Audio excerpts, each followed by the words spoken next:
This will be a day long remembered. Now I am the master.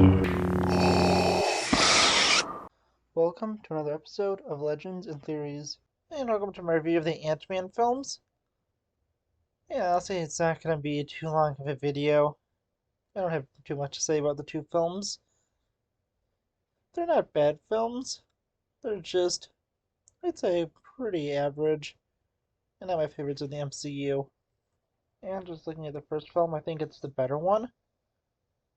With it, we have a lot more interesting villains, including Yellow Jacket, and the second one doesn't really have a main villain.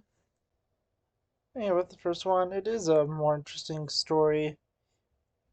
It's a lot more compelling, and the best part of this series is Louise.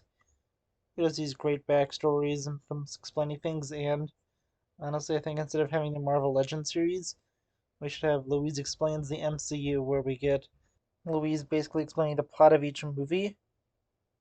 And I think that'd be a lot better than the Marvel Legends series, which is just a series of clips. It'd be fun with the narration.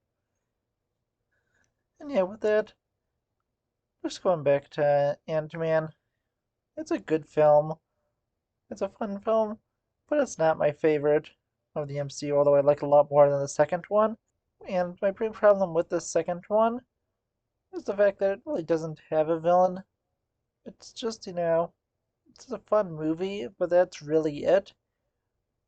Ghost isn't really the villain because she's a sympathetic character who is just trying to survive. Sonny Birch, although he is antagonistic, he really doesn't take a big enough role to be the main villain in that. And Bill Foster is also basically an ally who is just trying to help Ghost.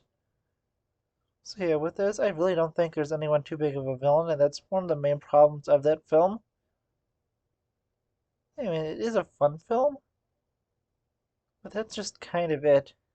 It's just a fun movie, and that's all I really have to say about it. Yeah, I think that I really enjoy Ant-Man 1 more. I think it was done better. But I honestly don't have too much to say about this franchise. It's just a fun MCU franchise, and with a few exceptions of basically Scott being stuck in the quantum realm, and the fact that it'll be introducing King the Conqueror into the MCU. Although we technically have already had that with us getting He Who Remains in Loki.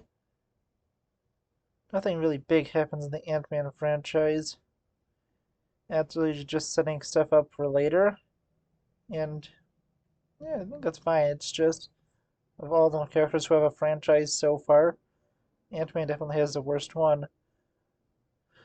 Well, he does have a pretty big comparison with some big characters like Iron Man and everyone having way bigger franchises. Even though some films like Iron Man 3 and Thor the Dark World are definitely worse than this, honestly, I just have to say this is just one of the weakest ones. Simply because it is not super unique. It just feels, pretty simple. There's also the fact that, although a lot of people do say that Doctor Strange is a lot like Iron Man, I feel like Ant-Man's a lot more like Iron Man, with, sort of the exception of him being kidnapped, which doesn't happen to either of them, but yeah, with this, personally, I just think it's an okay franchise in the MCU. I just personally enjoy all the other franchises a lot more. I want to know what you think. Let me know in the comments. I'll see you all in the next episode of Legends and Theories. Thank you for watching this episode of Legends and Theories.